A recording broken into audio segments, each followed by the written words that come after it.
Hi, I'm John Kubiniec from Big Rig Quilting, and I'm here to talk about my new book, A New Spin on a Drunkard's Path. And behind me is a quilt from the book, the Peacock Alley pattern, and this is redone in new fabrics by Alex Anderson, her fabric line Mirage, which is new from RJR for Fall Market 2016.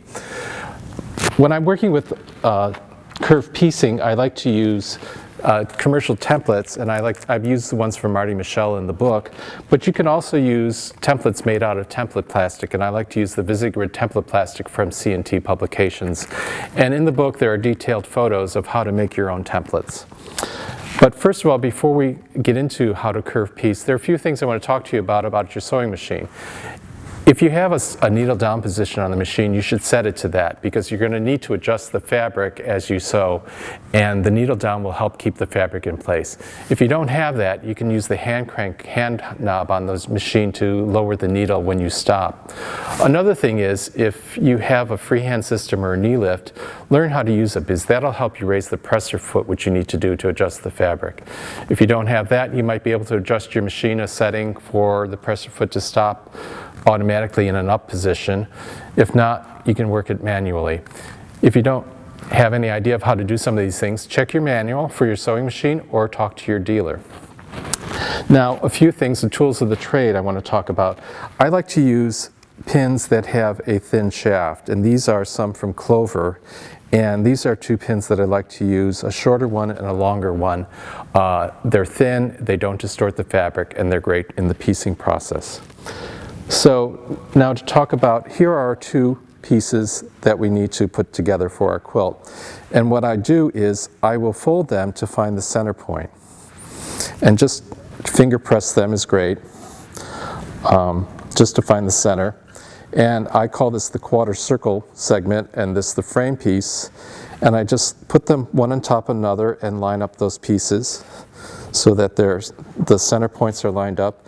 And I take a shorter pin and use it to pin my piece together. Then what I do is I take it and make sure that these end pieces are lined up parallel, because if they are, your blocks will come out just straight on the edge. There won't be anything skewed. And I take a pin and just weave it through, and then I do the same thing on the other side. Just taking the longer shaft pin and weaving it, and that way it keeps everything in place. It looks like it's not going to go together, but it really will. So here we are, we're pretending this is the sewing machine, and here's the needle holding it down. And I like to use a tool, and I like to use Alex Anderson's 4-in-1 tool that has a great point on it. And what you're going to do is you're going to start stitching a little bit, then you'll stop, and you'll notice the fabric gives way a little bit. If you take your left hand and put it on the bottom and then the top, you can easily adjust the fabric so everything just lines up straight edge, and you can sew along it and sew down till you get to the center pin. The next piece I have here, I've already sewn to the center. We're going to pretend the needle is right there. And what happens when you get to this part of the block, the fabric gets really poofy and it seems like it's not going to get in, you're going to be able to sew. But what you need to do is just stop with the needle down and adjust the fabric, move it around, and it'll ease into place, and then use your pointer, your awl, a seam ripper, and then you're going to just line the fabric. You might need to stop a few times as you go along, but it'll all fall into place and you'll get the seam towards the end. Then what happens is we've moved to the very, very end.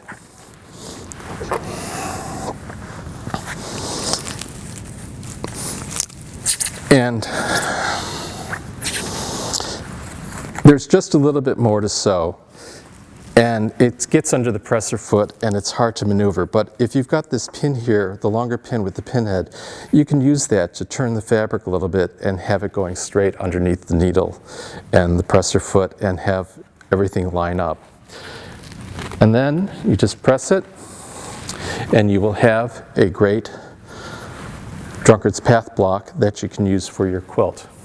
So curve seams really aren't that difficult. And so I just urge you to pick up a copy of the book and get some templates and make a few blocks and give it a shot.